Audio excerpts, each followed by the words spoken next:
आप सभी का स्वागत है। विशेषकर जो लोग हमारे पास जूम के माध्यम से जुड़े हुए हैं और इस सभागार में जो लोग हैं उन सभी का स्वागत। राजू जी वैज्ञानिक आज हमारे बीच में हैं और गीता के कुछ अंशों को हमारे बीच में वे प्रस्तुत कर रहे हैं पिछले 3 महीने से।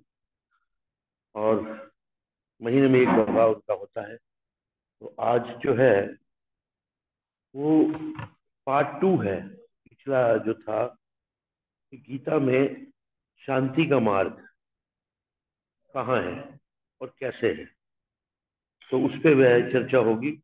और क्योंकि हम 5-7 दिन लेट हो गए हैं, उसके लिए हमें क्षमा प्रार्थी हैं। और अधिक कुछ ना कहते हुए हम विषय पे आएंगे अगले 45 से 50 मिनट तक। जी सर। ओ,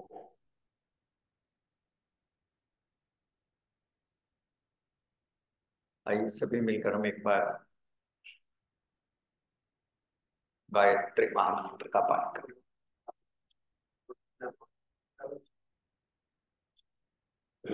ओम भूर्भुवः स्वः तत्सवितुर्वरेण्यं भर्गो देवस्य धीमहि धियो यो नः प्रचोदयात्।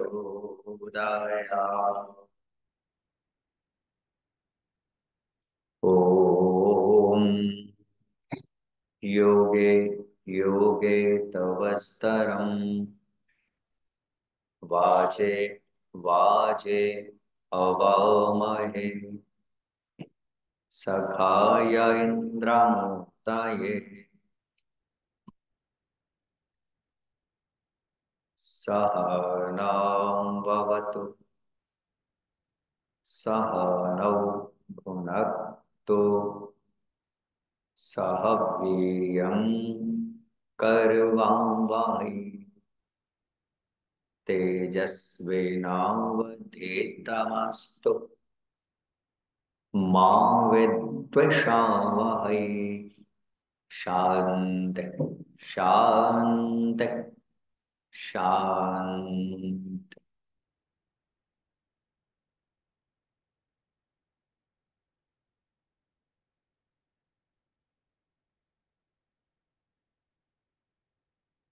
उपस्थित वंदनीय मातृशक्ति,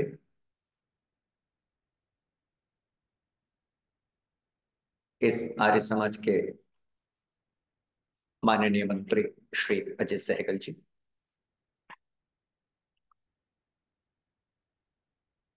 धर्माचार्य श्री आचार्य रामचंद्र शास्त्री जी, श्री पवन कुमार शास्त्री जी, सदन में उपस्थित समस्त धर्माभिलाषी पुरुषों, नन्हे प्यारे बच्चों, पवित्र। आवाज आ रही है मेरी? अभी हो जाएगी ज्यादा।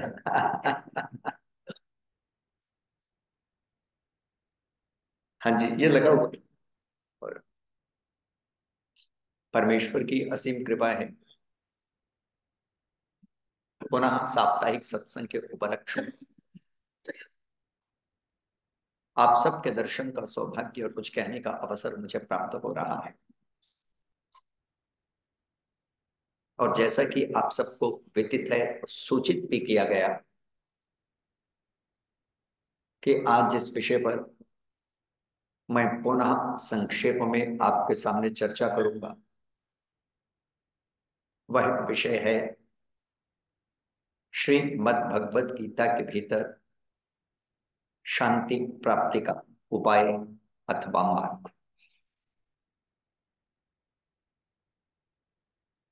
पिछली बार जब इससे संबंधित मैंने आपके सामने चर्चा की थी, तब मैंने 2-3 बातों का उल्लेख किया था। उन 2-3 बातों का पुनः उल्लेख करते हुए आगे बढ़ता हूं। क्योंकि कुछ सज्जन, कुछ माताएं, कुछ बहनें आज नई नजर आती हैं। ऑनलाइन सत्संग में भी जो जुड़े होंगे, उनमें से भी वे होंगे जो संभवतः नए हों और काफी समय पहले, लगभग 30-40 दिन पहले चिंतन किया था, तो विस्मृत भी हो जाता है क्या विचार किया था। मैंने आपके सामने यह कहने का प्रयत्न किया था कि जीवन की प्राथमिकताओं में सबसे बड़ी प्राथमिकता, प्रायोरिटी, मनुष्य की सुख और शांति होनी चाहिए। यह दार्शनिक सत्य है, निर्विवादित सत्य है कि मनुष्य स्वभाव से ही सुख और शांति को प्राप्त करना चाहता है।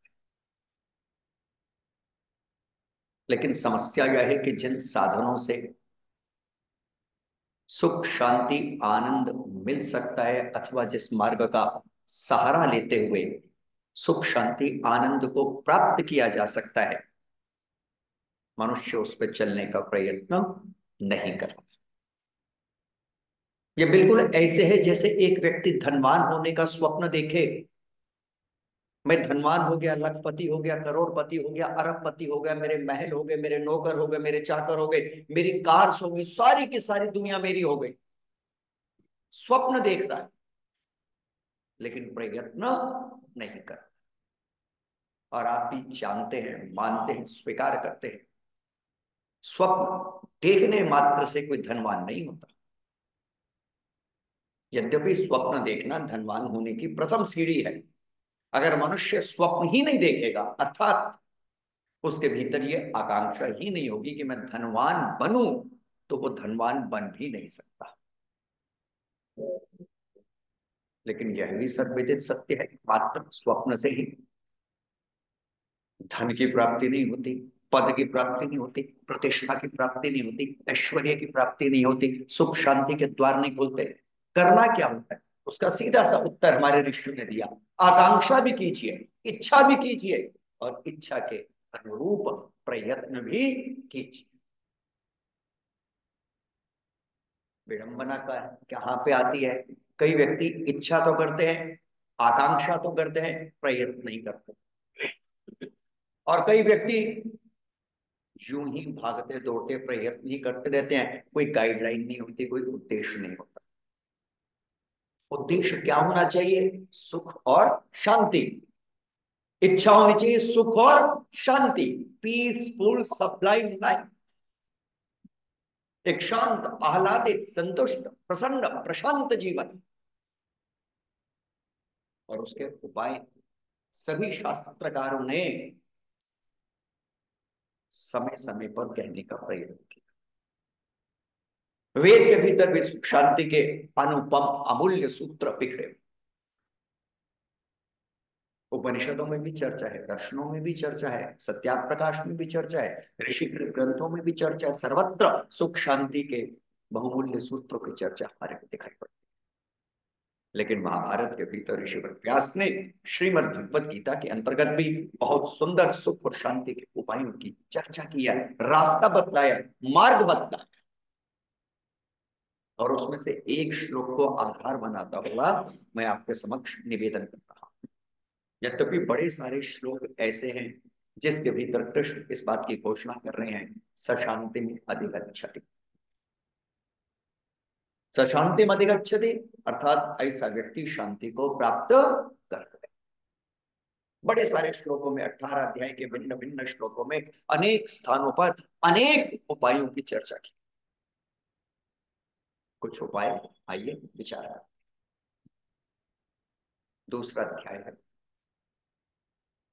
और उसका ये बड़ा प्रसिद्ध श्लोक है, विहाय कामान्य सरमान पुमाश्चरति निष्प्रिया निर्मम निरहंकार सशांतिम अधिगच्छ।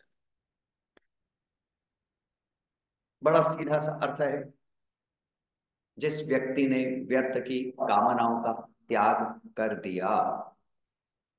इस बात को अच्छी तरह ध्यान में रखिएगा, बारंबार संकेत कर रहा हूं, कामना जीव में होती ही होती है, इच्छा जीव का लक्षण है। लेकिन कामनाओं से संबंधित एक बात अच्छी तरह ध्यान में रखने योग्य है। और वे क्या बात ध्यान में रखने योग्य है? दो प्रकार की कामनाएं होती हैं, एक सार्थक, एक व्यर्थ। सार्थक कामनाएं सुख और शांति को पैदा करती और व्यर्थ कामनाएं अशांति को पैदा करती। इस बात को अच्छी तरह समझे। पुनः कह दो, सार्थक प्रार्थनाएं, कामनाएं, इच्छाएं, अभिलाषाएं सुख और शांति को पैदा करती और व्यर्थ की इच्छाएं, व्यर्थ की कामनाएं क्या करती हैं? और अशांति को पैदा करती। सार्थक कामना क्या है समझे? बड़ा मोटा सा सूत्र दे देता हूं, सभी को पता है। सार्थक कामना यह है, परमेश्वर मैं भी सुखी रहूं, संसार के प्राणी भी सुखी। ये बड़ी सार्थक कामना। ना मुझे दुख हो, ना दूसरे को दुख। पंजाबी में कहते हैं ना, सर्वदा भला, सर्वे भवन्तु सुखिनः। सभी धर्मात्मा, पुण्यात्मा, श्रेष्ठात्मा आनंदित, तो मैं भी आनंदित। सार्थक कामना क्या है? परमेश्वर मैं भी धनवान बनूं, सभी धनवान बने। सार्थक कामना क्या है? परमेश्वर मैं भी बलवान बनूं, सभी बलवान बने। सार्थक कामना क्या है? परमेश्वर उचित साधनों का प्रयोग करता हुआ, न्याय के मार्ग पे चलता हुआ, पुरुषार्थ करता हुआ मैं भी अच्छे पद और प्रतिष्ठा को प्राप्त करूं, दूसरे भी न्याय मार्ग का अवलंबन लेते हुए पद और प्रतिष्ठा को प्राप्त करें। ये सार्थक काम है। इससे अशांति पैदा नहीं होती, हो ही नहीं सकती। कारण है, क्योंकि आपने जो प्रार्थना की है उसमें दूसरे का हित भी है, दूसरे का कल्याण भी। बुद्ध का बड़ा प्रसिद्ध वचन याद पड़ता है। बुद्ध कहते हैं, तुम अपने स्वार्थ की कामना करो, वो पूर्ण हो ना हो यह शक्य है, अर्थात डाउटफुल है। लेकिन अगर तुम सर्वत्र के मंगल की कामना करो तो उसका पूर्ण होना डाउटलेस है, निसंदेह है, वो पूरी होगी ही होगी। ये सार्थक कामना, ये सार्थक प्रार्थना, ये शांति का आधार। और निरर्थक प्रार्थना, अब आप समझिए होंगे, मैं धनवान दूसरा कंगाल। क्यों जी? मैं धनवान दूसरा कंगाल, अभी व्यर्थ की काम। इससे अशांति के अतिरिक्त तो कुछ पैदा होने वाला नहीं है। मैं बलवान दूसरा बलहीन, मैं विद्वान दूसरा बुद्धिहीन, मैं प्रगति के पथ पर दौड़ता जाऊं दूसरा खड्डे में जाके गिरे। ये सारी की सारी जो व्यर्थ की प्रार्थना है ना, ये आत्मन समझ लीजिएगा, ये क्या करेंगे? अशांति को पैदा करेंगे, क्योंकि आपके चाहने से कुछ नहीं होगा। इस बात को अच्छी तरह समझिएगा। आप सोचे कि आपका पड़ोसी गड्ढे में गिर जाए, दुखी हो जाए, व्यथित हो जाए, नहीं, नहीं होगा। परिणाम क्या होगा? आप अशांत होंगे। क्यों नहीं हुआ? मैंने तो सारे प्रयत्न कर लिए, मैंने तो सारे मार्ग खोल लिए, फिर भी नहीं हुआ, तो आप अशांत हो जाएंगे। और एक बात ध्यान में अच्छी तरह रखिएगा, परमेश्वर जो कामनाओं की पूर्ति करता है ना, वो आपकी इच्छा के अनुसार नहीं करता। परमेश्वर अपने न्याय नियम के अनुसार चलता है और उस न्याय नियम के अनुसार ही सभी कामनाओं की पूर्ति करता है। तो इस नियम को ध्यान में रखें। मैं सार्थक कामना भी कर सकता हूं, मैं व्यर्थ की कामना भी कर सकता हूं, मैं उचित कामना भी कर सकता हूं, मैं अनुचित कामना भी कर सकता हूं। और जब मैं उचित कामना करूंगा, सार्थक कामना करूंगा, यथार्थ कामना करूंगा, वेदोक्त कामना करूंगा, तो उसका परिणाम क्या होगा? स्वतः शांति मुझे प्राप्त होगी। और इसके विपरीत अगर मैं व्यर्थ की कामनाएं करने लगा तो स्वतः मुझे अशांति प्राप्त होगी। मेरी बात और अच्छी तरह ध्यान में रखिएगा। और ध्यान में रखने वाली बात यह है, आप चाहें तो शांति को भी प्राप्त कर सकते हैं, आप चाहें तो अशांति को भी प्राप्त कर सकते हैं। ये सब आपके हाथ। क्योंकि जीव, जैसे हमारे शास्त्र निर्देश देते हैं, जीव कर्म करने में स्वतंत्र है, पूरी तरह स्वतंत्र है। जीव को शास्त्र में कर्ता कहा गया है। आप और मेरे सबके लिए एक संबोधन है कर्ता, और कर्ता का अर्थ होता है करने वाला। और कैसा करने वाला? अपनी इच्छा से किसी भी कर्म को करने, तो आप अपनी इच्छा से चाहें तो व्यर्थ की कामना करते हुए नरक को पैदा कर सकते हैं, अशांति को पैदा कर सकते हैं, उपद्रव को पैदा कर सकते हैं। और आप चाहें तो सार्थक कामना करते हुए शांति को पैदा कर सकते हैं, आनंद को पैदा कर सकते हैं, स्वर्ग को अपने जीवन में पैदा कर सकते हैं। तो पहली बात अच्छी तरह ध्यान में रखने योग्य है, सार्थक कामनाएं शांति को पैदा करती। अब कामनाओं के विषय में दूसरी बात भी समझ लीजिए। सीमित संयमित कामनाएं शांति को पैदा करती हैं, असीमित अमर्यादित कामनाएं अशांति को। ये दूसरा सूत्र भी अच्छी तरह समझ लीजिए। हमारी कामनाएं कैसी होनी चाहिए? अनंत प्राप्ति की नहीं होनी चाहिए। इस तर्क को समझिएगा, अनंत प्राप्ति की क्यों नहीं होनी चाहिए? क्योंकि सीमित समय में किसी को अनंत पदार्थों की प्राप्ति हो ही नहीं सकती। अजय जी तर्क समझो। सीमित समय है, कितना समय होगा किसी के पास? 40, 50, 60, 70, 100 वर्ष। व्यापार है, कारोबार है, शरीर है, व्यवसाय है, दुनिया भर के सारे काम हैं, और जीव अपनी कामनाएं अनंत फैलाता जाए तो होगा क्या? वो सारी कामनाएं पूर्ण नहीं होंगी, और जब कामनाएं पूर्ण नहीं होंगी तो आदमी को अशांति की प्राप्ति होगी। इसलिए हमारे ऋषियों ने कहा, सुनो समझो, सभी कामनाएं किसी की पूर्ण नहीं होती, आपकी भी नहीं होंगी, मेरी भी नहीं। इसीलिए सीमित कामनाएं रखते हुए, धर्म के पथ पर चलते हुए उन्हें पूर्ण करने का प्रयत्न कीजिए। और जो कामनाएं पूर्ण हो जाएं उनके लिए परमेश्वर का धन्यवाद कीजिए, और जो कामनाएं अपूर्ण रह जाएं उनके लिए प्रयत्न कीजिए, लेकिन दुखी मत होइए। कई बार ऐसा होता है, कामनाओं का स्वभाव ही दुष्पूर यानी पूरा नहीं होना होता है। इस बात को और समझिए। कई बार ऐसा होता है कि कई कामनाएं ऐसी होती है जिनके पूरा ना होने में ही लाभ होता है। उदाहरण समझने की कोशिश कीजिएगा। एक बच्चा देखता है कि माँ तरकारी काट रही है, सब्जी काट रही है। माँ के पास बच्चा गया, उसने देखा चाकू है, बच्चे के लिए नई चीज है, उसने अपनी माँ से डिमांड कर दी, माँ चाकू मुझे दे दे। बच्चा छोटा सा है, 5-6 साल का है, ज्यादा उम्र भी नहीं है। अब आप बताइए, बच्चा मांगेगा चाकू, आप देंगे? बताइए, नहीं देंगे। बच्चा रोने भी लगेगा तो देंगे? नहीं देंगे। बच्चा गुस्से में आके सिर पांव भी पटकने लगे, हाथ पांव भी पटकने लगे, आप देंगे? नहीं देंगे। क्योंकि ना देने में ही कल्याण।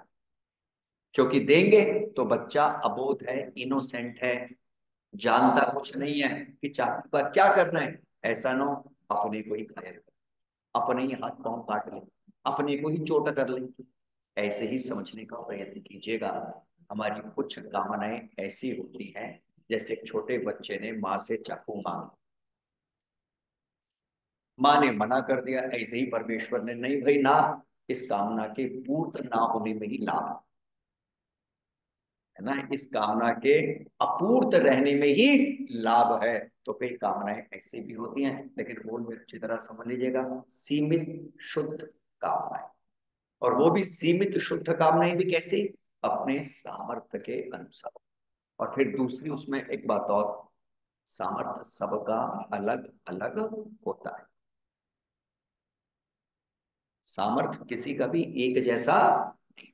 कारण है पूर्व जन्म के संस्कार, वर्तमान जन्म के संस्कार, परिवेश, परिवार, एटमॉस्फियर, मित्र, बंधु बांधव, स्वाध्याय, चिंतन, संगति सबकी अलग अलग होती है। इसलिए सामर्थ्य भी दो व्यक्तियों का एक जैसा नहीं हो सकता। ट्विंस भी हो ना, जुड़वा, एक दिन भी पैदा हुए हूं, एक ही माँ के पेट से पैदा हुआ, एक ही हॉस्पिटल में पैदा हुए हूं, एक ही जैसी एजुकेशन मिली हो, फिर भी आईक्यू लेवल दोनों का अलग अलग होता है। इसलिए इस बात को अच्छी तरह समझ लीजिएगा, विचार कर लीजिएगा। और वह यह है, मुझे कामनाएं क्या करनी है जो सीमित, जो मर्यादित हो, जिनको मैं पूर्ण कर सकता हूँ। व्यर्थ की, अपूर्ण यानी पूर्ण ना होने वाली कामनाएं अशांति के द्वार खोलेंगी। और फिर हमारे ऋषिजनों ने तो यह भी समझाया कि कामनाओं का तो स्वभाव ही ऐसा है कि वो कभी पूर्ण तो होती ही नहीं। देखो, एक दिन की बात, एक आचार्य गुरुकुल में पढ़ा रहे थे, और वे गुरुकुल में पढ़ा रहे कि देखो ये कामनाओं का स्वभाव ही ऐसा है कि ये कभी भी पूर्ण नहीं होती, मनुष्य इनसे कभी भी संतुष्ट नहीं। तो एक शिष्य ने पूछा, गुरुवर कैसे? गुरु ने कहा, ठीक है, यज्ञ समाप्त हो जाता है, उसके बाद तुम्हारे को इस प्रश्न का उत्तर देता हूं। यज्ञ समाप्त हो गया। गुरु और शिष्य गुरुकुल में रहा करते थे, और गुरुकुल में बड़े सारे सारे वृक्ष, सुंदर सुंदर वृक्ष थे। और जिस ब्रह्मचारी ने यह प्रश्न किया था अपने आचार्य से, वो वृक्षों के बारे में बहुत अच्छी तरह जानता था, बागवानी करता था, गार्डनिंग बहुत अच्छी किया करता था। आचार्य ने उससे प्रश्न किया कि ये जो वृक्ष है, इसके बारे में मैं ज्यादा जानता नहीं, वृक्षों के बारे में मेरा अनुसंधान जानकारी पूरी नहीं है, लेकिन तुम बड़ी अच्छी गार्डनिंग करते हो, तुम्हारे को पेड़ पौधों के बारे में बहुत अच्छा पता है, मैं तुमसे एक सवाल पूछना चाहता हूँ, उत्तर दोगे? उसने कहा, आचार्य वर पूछिए। आचार्य ने कहा, अच्छा एक बात बताओ, ये जो वृक्ष पे लगा हुआ पत्ता है, ये गिरा, समझेगा कितने सुंदर बात, ये जो वृक्ष पे लगा हुआ पत्ता है, ये गिरा, इसकी जगह दूसरा पत्ता कब आता है? अब जैसे ही शिष्य ने इस बात को सुना, हंसते हुए कहा, गुरुदेव ये तो बड़ी साधारण सी बात है आचार्य प्रवर, जब एक पत्ता गिरने को होता है तब दूसरा पत्ता आता है। क्या अच्छा, ये क्रम कैसा चलता है? ये नियम है गार्डनिंग का, समझ लीजिए। ये क्रम कैसे चलता है?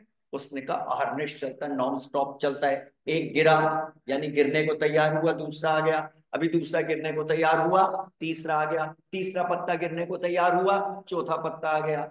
आचार्य ने कहा, बस तेरे प्रश्न का भी उत्तर मैंने दे दिया। उसने कहा, कैसे गुरुदेव?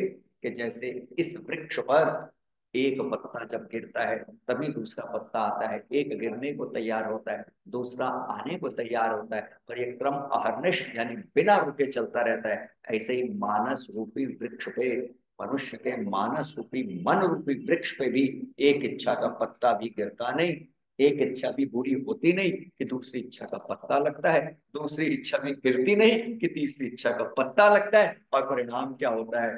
पूरे के पूरे जीवन में मानव रूपी इस चित्त रूपी वृक्ष पे पत्ते ही पत्ते लगते रहते हैं, अर्थात इच्छाएं, इच्छाएं और इच्छाएं। अत्यधिक इच्छाएं, अत्यधिक कामनाएं दुख का कारण बनती हैं, अशांति का कारण। और महाभारत का ऋषि तो लिखता है, चार चीजें हैं जिनका पेट कभी नहीं भरता। अब इस बात को भी समझने का प्रयत्न कीजिएगा, कितनी गहरी बात कह रहे हैं। चार चीजें हैं जिनका पेट कभी भी, सबसे पहली चीज, अच्छा जी, और वह चीज कौन सी है? वाणी। हम्म, जिसका पेट कभी नहीं भरता। आप भी तो तरह तरह के प्रसाद देते हो। अगर एक ही प्रकार के प्रसाद से पेट भर गया होता तो फिर सारी की सारी बात खत्म हो गई। तो बड़ा ऑर्गेनाइज मॉडर्न प्रसाद होता है ना, किसी और समाज में तो होता नहीं, लेकिन आपके यहाँ पे तो होता है। सोचिए, विचार करके देखिएगा। और ये वाणी का गुलाम, मैं आपको एक बड़े मजे की बात सुनाता हूँ, हंसी आएगी। मैं अहमदाबाद में था, बहुत वर्ष पहले प्रचार के लिए गया। अब मैं नहीं जानता वो सज्जन है या नहीं, बहुत समय हो गया। उनके घर पे भोजन के लिए गया, और वो मुझे क्या कहते हैं, आचार्य जी एक बात बताऊं। मैंने कहा कि मुझे मुक्ति प्राप्त करने का शौक नहीं है। लो जी, मुक्ति का अर्थ है छूट जाना, दुखों से छूट जाना। मुक्ति का वास्तविक अर्थ ही होता है छूट जाना। किससे छूटना? दुखों से छूटना, सभी प्रकार के दुखों से छूटना। तो जानते हैं वो हंसते हुए मुझे क्या कहता है, आचार्य जी मुझे मुक्ति का शौक नहीं है। मैंने कहा, पहली बात मैं ऐसी किसी से सुन रहा हूँ जो कहता है मुझे मुक्ति का शौक नहीं है। मैंने पूछा, आखिर ऐसी क्या बात है? वो कहता है, सच कहूं? मैंने कहा, हाँ, सच ही कहना चाहिए कि कि मुझे पकोड़े खाने का बड़ा शौक है, पता नहीं मुक्ति में मिले या न मिले। सोचिए, विचार करके देखिए, है वो आदमी मात्र पकोड़ों के टेस्ट के लिए, है ना, और मुक्ति के विशुद्ध सुख को छोड़ने को तैयार बैठा है। तो ये जीव है, इसका पेट कभी भी भरता। महाभारत कहता है मीठा लाओ, मीठा खा जाएगी, थोड़े दिनों के बाद क्या होगा, मीठे से कहेगी नमकीन, थोड़े दिन बाद नमकीन खा लोगे, फिर कहेगी मीठा प्लस नमकीन, एंड फिर मीठा प्लस नमकीन हो गया, फिर वो कहेगी नमकीन। होगा क्या, बस पूरा जीवन स्वाद के चक्कर में लगे रहेंगे, पेट नहीं भरेगा।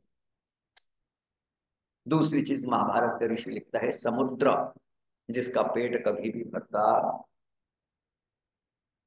कितनी भी नदियां आ जाएं, अनंत नदियां सागर में गिरती हैं, समुद्र में गिरती हैं, लेकिन समुद्र कभी भी नहीं कहता कि नाउ आई एम सेटिस्फाइड, संतुष्ट हो गया हूं, do not need anything more, अब किसी चीज की और आवश्यकता नहीं है।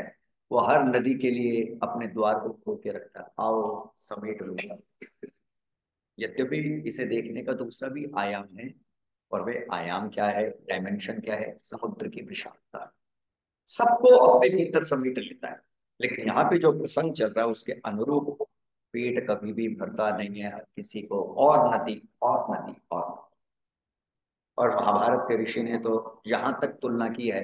वो बड़ा सुंदर एक श्लोक आता है, महाभारत में विद्वान बैठे हैं, आपूर्यमाणमचल प्रतिष्ठम समुद्रमाप प्रविशन्ति तद्वत् कामायं प्रविशन्ति सर्वे स शान्ति नाप्नोति न काम काम।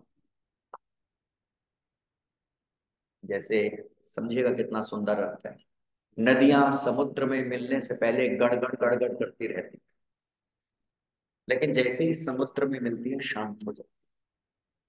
ठीक इसी प्रकार मनुष्य परमेश्वर को प्राप्त करने से पहले कामनाओं की नदियों में गड़गड़ गड़गड़ करता रहता है, लेकिन जैसे ही परमात्मा को प्राप्त करता है सारी कामनाएं शांत। परमात्मा को प्राप्त करते फिर और कोई कामना शेष नहीं। तो दूसरी चीज है समुद्र जिसका पेट कभी नहीं भरता। शास्त्र कहता है तीसरी चीज है अग्नि जिसका पेट कभी भी भरता है ना। जितना घी डालेंगे उद्भुत स्वाग्ने प्रतिजागृहि, है ना, वो अग्नि उद्बुद्धि होती जाएगी, प्रतिजागृहि ही रहेगी, चारों तरफ से जागृत होती जाएगी, बढ़ती जाएगी, समाप्त होने वाली। किसी दिन अग्नि ने नहीं कहना कि अब और घी की आवश्यकता नहीं, आप डालोगे वो और प्रचंड होगी, और मानो कह रही है और घी का भोजन करा, और मुझ में घी डाल, जितना तू घी डालता जाएगा यजमान उतना मैं प्रचंड होती जाऊंगी, प्रकाशित होती जाऊंगी, उद्भुत होती जाऊंगी। मैं अग्नि को, मैं घी को कभी भी ना नहीं कहूंगी, घी के प्रति मेरी लालसा कभी भी कम नहीं। और चौथी चीज है जिस प्रसंग में मैं बात कर रहा हूं, महाभारत का ऋषि लिखता है कामना इच्छाएं भी कभी पूर्त, इसलिए क्या करें, सीमित सुंदर सार्थक इच्छाएं रखने का प्रयत्न रखें अवश्य, उसके बिना मानव गति नहीं करेगा, प्रगति नहीं करेगा, उन्नति नहीं करेगा। लेकिन मेरी कामनाएं सार्थक हो, सरल हो, सीमित हो, स्वस्थ हो, सुंदर हो। अब हम दूसरे उपाय पे चर्चा करते हैं, और वे दूसरा उपाय क्या कहते हैं, विहाय कामान्या सर्वांगुमाश्चरति निष्प्रिय। दूसरी बात कही आसक्ति रहित जीवन, non attached life, life full of non attachment. जिस व्यक्ति के जीवन में जितनी आसक्ति होती है उस व्यक्ति के जीवन में उतना ही दुख होता है, और जिस व्यक्ति के जीवन में जितनी आसक्ति कम होती है उतना ही उस व्यक्ति के जीवन में दुख और अशांति कम। ये नियम है, अच्छी तरह समझते जाइए। सांसारिक पदार्थों से राग अर्थात आसक्ति बढ़ाते जाइए, दुख बढ़ता जाएगा, और सांसारिक पदार्थों से राग रहित होने की स्थिति को प्राप्त कर लीजिए, अनासक्त हो जाइए, सुख बढ़ता जाएगा। सांसारिक पदार्थ दो प्रकार के होते हैं, एक पदार्थ होता है जड़, एक पदार्थ होता है चेतन। जड़ पदार्थों में भी आसक्ति दुख देती है, चेतन पदार्थों की आसक्ति भी दुख। किसी भी प्रकार के पदार्थ की आसक्ति हो वो दुख ही देती। और कई बार तो ऐसा होता है हम इतनी आसक्ति अर्थात मोह के भीतर डूब जाते हैं कि हम सत्य को भी सुनना नहीं चाहते। होता ही यही है। मोह क्या करता है? शास्त्र कहते हैं मोह पापिया, मोह पाप की होते हैं।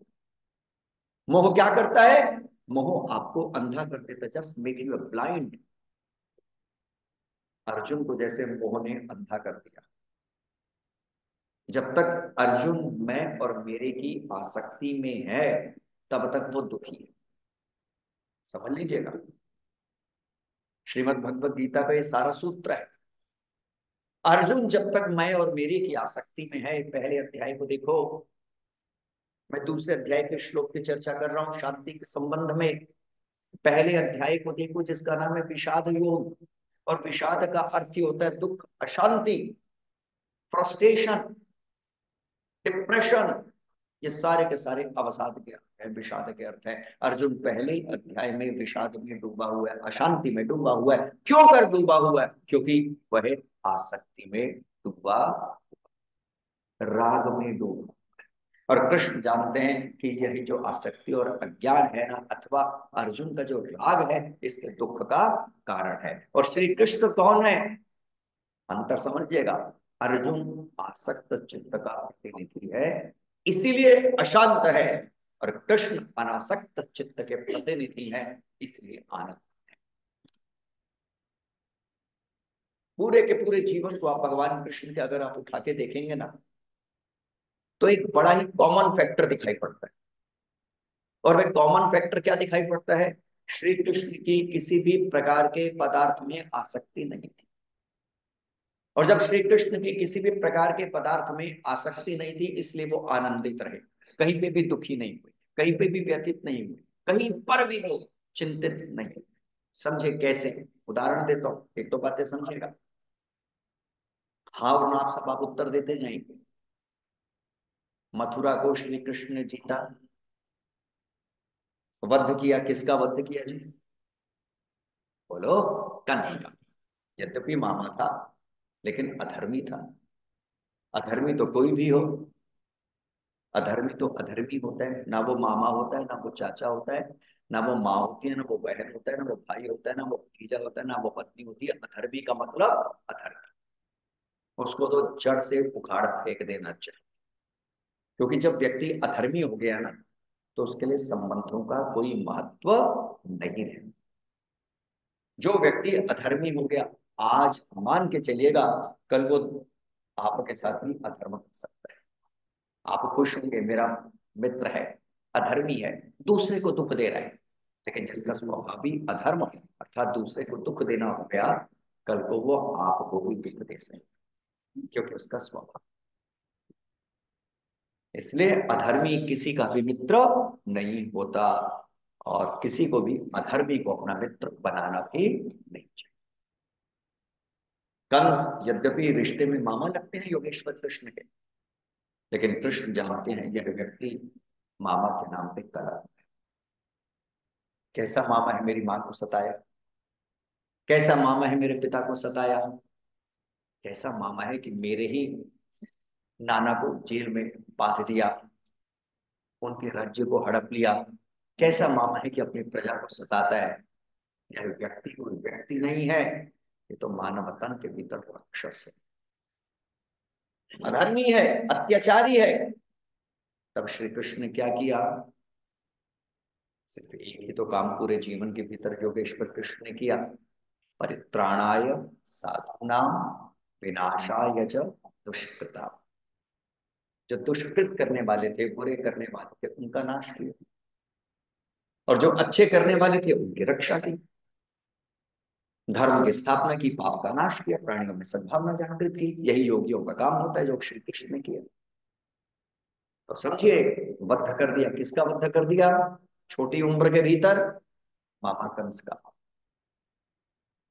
अब जब वध कर दिया तो राजा उग्रसेन, जो श्री कृष्ण के नाना हुए, उन्होंने कहा देखो कृष्ण, वध तुमने की है, अत्याचारी दुराचारी कंस का, इसलिए मथुरा का राज्य तुम्हारा। अब इससे बड़ी अनासक्ति क्या होगी। श्री कृष्ण कहते नहीं, राज्य की इच्छा ही नहीं, मैंने मथुरा के राज्य के लिए थोड़ी कंस का वध किया था, मैंने तो अन्याय और अधर्म के नाश के लिए कंस का। मथुरा को छोड़ दिया, आगे चलिए, जरासंध नामक राक्षस को भी मारा। राजा था यद्यपि, लेकिन बुरे कर्मों के कारण राक्षस कहा जा रहा है। और जरासंध मगध का राजा था। श्री कृष्ण ने अर्जुन और भीम के साथ योजना बनाते हुए उसको मारा और सारी रानियों को मुक्त करा दिया। और चाहते तो मगध के राज्य को भी भोग सकते थे, लेकिन उस राज्य को भी छोड़ दिया। आगे चल के देखिए, शिशुपाल का वध किया, उस राज्य को भी भोग सकते थे, लेकिन उसको भी छोड़ दिया। आगे चल के देखिए, हस्तिनापुर, जिसके लिए सारा का सारा युद्ध हो रहा है, आप भी मानेंगे, सभी मानते इस बात को, अर्जुन तो युद्ध करने से पहले ही हार गया। क्यों जी, जो भागने वाला हो, भागने के लिए तैयार हो, वो हारा ही तो हुआ है। लेकिन उस हारे हुए व्यक्ति को युद्ध में प्रवृत्त करते हुए महाभारत के युद्ध का विजेता बनाने वाले कृष्ण थे। चाहते तो वो भी हस्तिनापुर पे अपना हक स्थापित कर सकते थे, लेकिन वहां पे भी छोड़ दिया। यानी पूरा का पूरा जीवन श्री कृष्ण का कैसा था, शक्ति का जीवन था, नॉन अटैच्ड लाइफ थी, और उसका परिणाम शांति थी।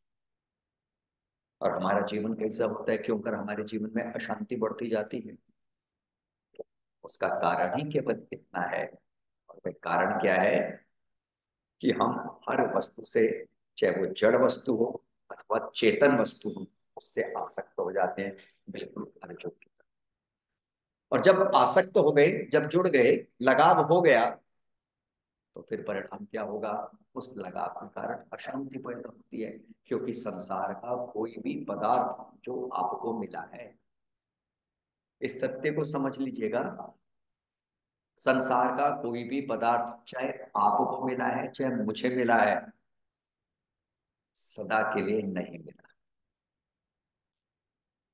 यहां कुछ भी सदा के लिए मिलता नहीं, ध्यान में रखिएगा। घर मिला है सदा के लिए, बोलिए, नहीं मिला। एक दिन आएगा, मृत्यु घटेगी, घर छूट जाएगा। क्यों जी, जिस दिन मृत्यु घटेगी उस दिन आपका घर तो आपके साथ नहीं जाएगा।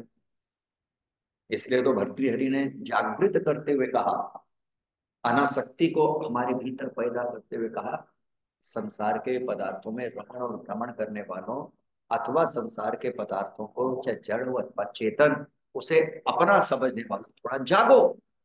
और जगाते हुए क्या कहा, अनानि भूमौ, ये आपको जगाते हुए, मुझे और आपको जगाते हुए कह रहे हैं, जिस धन के कारण इतना राग पाल लेते हो, जिस धन के प्रति इतना आसक्त हो जाते हो, वो कहां तक, भूमि तक ही तो रह जाएगा। कैश इन हैंड हो, कैश एट बैंक हो, तिजोरियां हो, सारी की सारी तो यहीं की यहीं रह जाएंगी, कुछ भी तो साथ जाने वाला, भौतिक दृष्टि से तो कुछ भी साथ जाने वाला नहीं। तो फिर आसक्ति कितनी पालनी, आसक्ति क्यों करनी, एकत्र कीजिए, सदुपयोग कीजिए, आसक्ति मत पालिए, शांति पे ले। एक उर्दू के शायर ने बड़ी सुंदर बात लिखी, और वे क्या लिखता है, दुनिया में खूब जोड़े यारों, हीरे और मोती, दुनिया में खूब जोड़े यारों हीरे और मोती, अफसोस मगर कफन में जेब नहीं होती। अफसोस मगर कफन में जेब नहीं होती, नहीं तो उसको भी नेक्स्ट बर्थ में कैरी करते, अगले जन्म में ले जाते। नहीं, इस दृष्टि से तो आप नहीं ले जा सकते धन को, समझ लीजिएगा, कि जेब से लाई कफन में और आगे ले, लेकिन एक ढंग से ले जा सकते। किस ढंग से ले जा सकते हैं, बांटिए और अगले जन्म में पाइए, ये तो नियम है। जो आप देंगे वही आपको मिलेगा। भोग कैसे बनेंगे? जितना दान करेंगे इस जन्म में भी सुख मिलेगा और अगले जन्म के भीतर भी जो दिया है वो प्राप्त होगा। धन को ऐसे तो साथ ले जाने का कोई रास्ता नहीं है, लेकिन एक रास्ता हमारे ऋषि ने कहा, और वे क्या है? अच्छे कामों में लगाइए और अगले जन्म में पाइए। सीधी सी बात है ना। जैसे आपने देखा होगा आजकल की जो चेक बुक है वो सारी सेंट्रलाइज्ड। क्योंकि अजय जी आपने भी बैंक में काम किया, आजकल सारी चेक बुक सेंट्रलाइज्ड हो गई है। ठीक है जी। नियम क्या है? डिफेंस कॉलोनी शाखा में पैसा जमा कराइए, मुंबई शाखा में ले लीजिए। क्यों जी, यही होता है ना। डिफेंस में जमा कराया, मुंबई में ले लिया। ऐसे ही धन यहाँ पर अच्छे कामों में दीजिए, अगले जन्म में परमेश्वर की व्यवस्था से भोग के रूप में ले लीजिए। इस अर्थ में तो आप कैरी कर सकते हैं धन को, लेकिन भौतिक स्थूल रूप में आप कैरी नहीं कर सकते। तो जागृत करते हुए क्या कहा? सुनो, धनानि ब्रह्मौ छूट जाएगा, काहे को आसक्ति पालते हो? पशवश्च गोष्ठे, पशु पशुशाला तक और गाड़ियां पोर्च में रह गई, पार्किंग में रह जाएगी। आगे क्या चलेगा भाई? धनानि भूमौ पशवश्च गोष्ठे, गृह नारी गृह द्वारे, जना शमशाने। क्या बचा भाई? परलोक मार्गे जीवानुगो गच्छति एका। अगली यात्रा तो नितांत अकेली है। अगली यात्रा तो नितांत अकेली है। पति पत्नी भाई बंधु सखा ये सब के सब यहीं तक हैं बस। इसलिए इस बात को अच्छी तरह समझ लीजिएगा, संसार के पदार्थ सदा के लिए नहीं मिले। जब ऐसा विचार करेंगे तो धीरे धीरे आसक्ति कम होने लगेगी, शांति मिलने लगेगी। लेकिन एक बात अच्छी तरह ध्यान में रखेगा, और फिर ध्यान में रखने वाली बात क्या है? एक दिन में ये नहीं घट जाएगा, एक दिन में नहीं हो जाएगा। हाँ, कि आपने सुन लिया कि संसार के पदार्थ सदा साथ रहने वाले नहीं है, अनित्य है, सदा नहीं रहेंगे। आज नहीं तो कल पिछो हो ही जाएगा, आज नहीं तो कल छूट ही जाएंगे। बस आपको ज्ञान हो गया और शांति मिल गई, ऐसा नहीं होता। इसके लिए निरंतर अभ्यास करें। देखा है ना, हर व्यक्ति शमशान में जाता है तो दो चार क्षण के लिए तो बड़ा शांत हो जाता है। दो चार क्षण के लिए तो बड़ा शांत हो जाता है। और कहीं पर जाइए, कबीर का दोहा भी मिल जाएगा, माटी कहे कुमार सुन तू क्या ढूंढे मोए, है ना। माटी कहे कुमार सुन तू क्या ढूंढे मोए, एक दिन ऐसो आएगा मैं रूंधी। आदमी सोचता बस खत्म, सब खत्म। क्या है जीवन? ये भी तो बड़ा धनवान तो जो जल रहा है। इसके भी तो बहुत सारे रिश्तेदार थे, बंधु बांधव थे, परिवार वाले थे, प्रतिष्ठित व्यक्ति था, जल रहा है। रात हो गया, खाक हो गया, मैं भी हो जाऊंगा, कुछ भी साथ नहीं जाता। आदमी को वैराग्य हो जाता है, शमशान वैराग्य। थोड़ी देर के लिए, क्षण भर के लिए हो गया, और फिर जैसे ही अपनी गाड़ी में बैठता है, घर आके चाय पीता है, सबका सब वैसे हो जाता है। फिर सब भूल जाता है, माटी कहे कुमार सुन, है ना। फिर सब भूल जाता है, फिर तो यही लगता है this is real, death was not real, life is real. फिर लगने लगता जो था ना वो शमशान में, वो तो वास्तविक नहीं था। वास्तविक तो ये चाय का प्याला बिस्कुट बंधु बांधव है। इसलिए कहने का अभिप्राय क्या है? कहने का अभिप्राय केवल इतना है, एक दिन में आसक्ति का नाश नहीं। अब आपके मन के भीतर प्रश्न उठेगा, स्वाभाविक प्रश्न है, लोग पूछते हैं, लेकिन हमने ऐसे भी व्यक्ति देखे जैसे ऋषि दयानंद आदि गुरु शंकर, जिनको छोटी उम्र के भीतर वैराग्य हो गया, जिनका आसक्ति नाश हो गया, अनासक्ति के मार्ग में जो चल पड़े, तो उसका कारण समझ लीजिएगा, पूर्व जन्म के वो सिद्ध पुरुष थे। थोड़ी सी यात्रा शेष थी जो इस जन्म में पूरी हुई, और वो वैराग्य और अनासक्ति के पथ पे दौड़े और मुक्ति को प्राप्त कर। हम उनमें से नहीं है, वो अपवाद स्वरूप होते हैं। ध्यान में रखिएगा, वो नियम नहीं है। An exceptions can't be the rule. और अपवाद नियम नहीं हो सकते। नियम तो यही है कि बारंबार इस तथ्य और सत्य का चिंतन करना है कि संसार के सभी पदार्थ अनित्य हैं, सदा रहने वाले नहीं हैं, सदा साथ नहीं देंगे, ऐसा विचार करते हुए धीरे धीरे आसक्ति का नाश करने का प्रयत्न करें, राग को दूर करने की कोशिश करें। और जितना जितना राग दूर, अपनी में शांति से भरपूर, है ना। जितने जितने राग से दूर, उतनी शांति से भरपूर। और जितने जितने राग अर्थात आसक्ति में डूबते जाएंगे, उतने सुख से दूर होते जाएंगे, शांति से होते जाएंगे। ये दूसरा उपाय। और अगली बात कही, निर्मम निरहंकार, तीसरा बड़ा महत्वपूर्ण सूत्र कहा। जो व्यक्ति अहंकार रहित तो हो गया, वह व्यक्ति शांति को प्राप्त कर गया। तीन बड़ी महत्वपूर्ण बातें कही हैं। ये तीन छोटे छोटे सूत्र हैं। पहली बात, व्यर्थ की असंतुलित असंयमित कामनाओं से बचें। दूसरी बात, जड़ और चेतन पदार्थों की आसक्ति से दूर रहें। और तीसरी बात, अहंकार को नष्ट करें, नियंत्रित मत करें। मैं नष्ट कह रहा हूं, नियंत्रित नहीं, नष्ट ही कर दीजिए। नियंत्रित करेंगे तो परिणाम क्या होगा? फिर बारंबार कहीं ना कहीं से पैदा होने की संभावना हो जाए। और जब नष्ट ही हो गया तो फिर पैदा होने की संभावना नहीं। एक उदाहरण देता हूं, अपनी बात समाप्त कर दूं, समझिए। आपके घर के भीतर आपने पौधा लगाया, कांटे आने लग गए उस पौधे में। अब आपने क्या किया? कलम कर दिया, यानी थोड़े ऊपर ऊपर से काट दिए, नियंत्रित कर दिए। चुभेंगे नहीं लेकिन है। क्यों जी? चुभेंगे नहीं लेकिन। अब आपने दूसरा उपाय खोजा, जड़ ही काट दो, कांटे होंगे ही। रूट से उसका ट्रीटमेंट कर दो, रूट ही काट दो, रूट फ्री कर दो, जड़ रहित कर दो, तो फिर कांटे होने वाले नहीं। ऊपर ऊपर से काटना नियंत्रित करना है, जड़ से काट देना नष्ट करना। तो क्रोध को नियंत्रित नहीं करना, अहंकार को नियंत्रित नहीं करना, नष्ट। क्योंकि नियंत्रण में पूरी संभावना है, जहां नियंत्रण कम हुआ फिर वो सिर उठा ले। और नष्ट होने का मतलब जब समाप्ति ही हो गया। जैसे आपने एक बीज को भून के धरती में डाल दिया, तो वो जिस बीज को भून के आपने धरती में डाल दिया, फिर वृक्ष होने वाला। ऐसे ही दुर्गुण अशांति का जो मूल है, अहंकार है।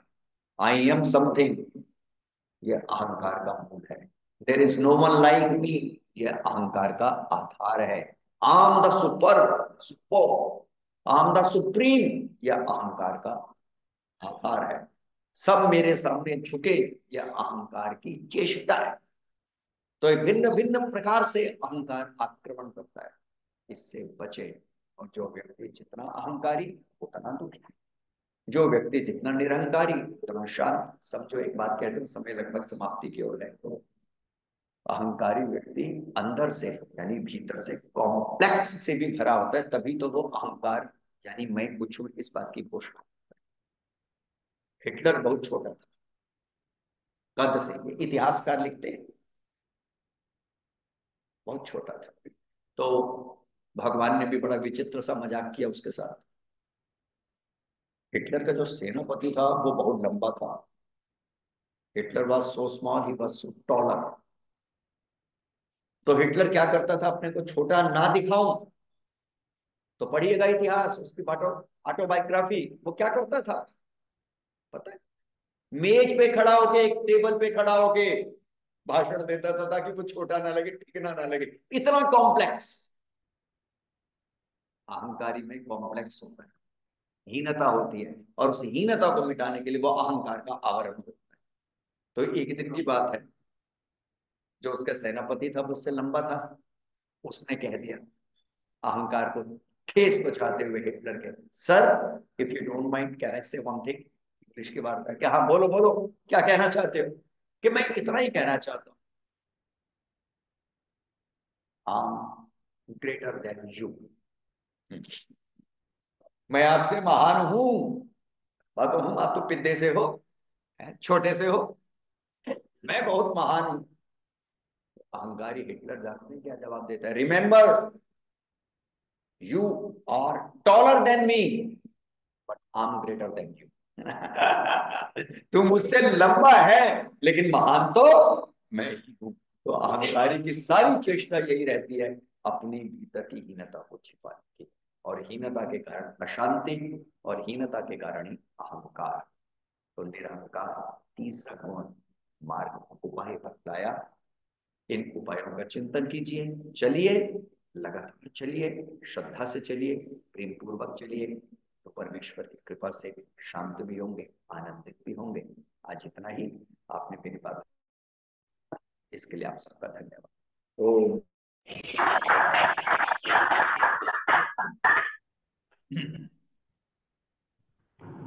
आचार्य जी का धन्यवाद। बातें बड़ी सरल थी लेकिन है बड़े कष्ट वाली, इनको निभाना बड़ा मुश्किल है।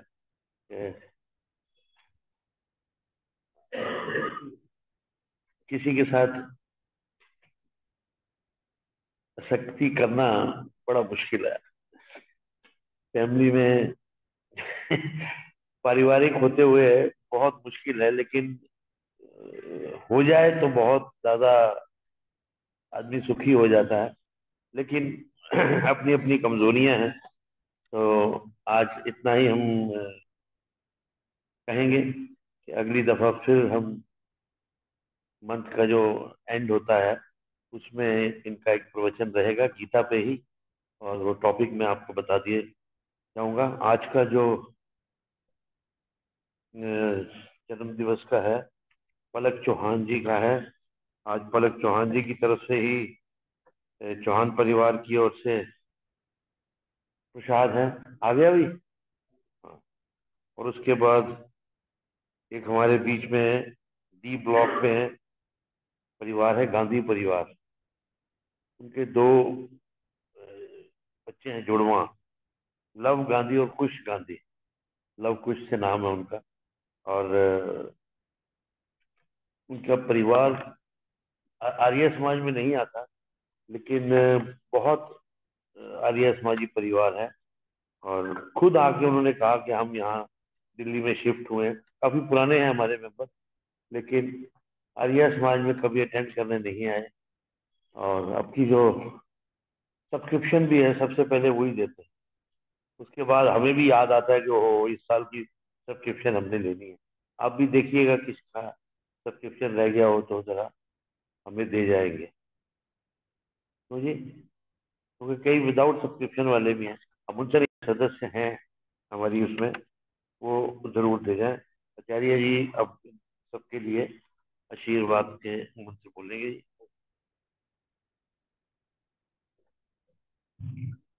जन्म दिवस मना रहे इन महानुभावों को, पुण्यात्माओं को हमारी आपकी सबकी तरफ से स्वस्थ सुखमय आनंदमय शतायु की कामना, अच्छे स्वास्थ्य की कामना और पारिवारिक सुख समृद्धि की कामना करते हुए हम सब ओम उत्तिष्ठ ब्रह्मणस्पते देवान यज्ञेन मोदय आयु प्राणं प्रजां पशुं कीर्तिं यजमानं च वर्धय।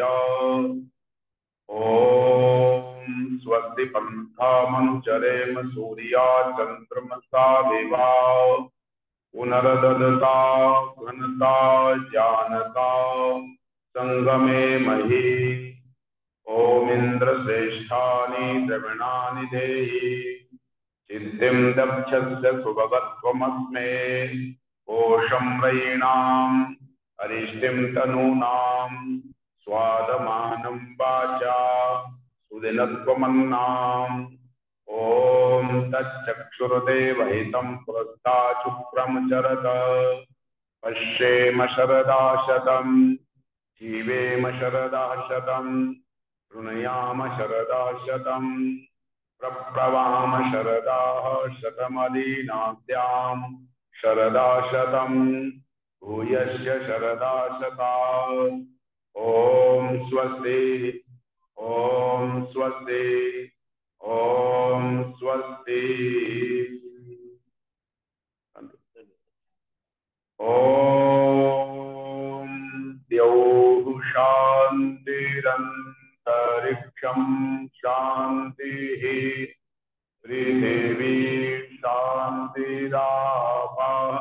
शान्तिरोषधया शान्तिः वनस्पतया शान्तिर्विश्वे देवा शान्ति ब्रह्मा शान्ति सर्वगुं शान्ति शान्तिरेव शान्ति सामा शान्तिरेधि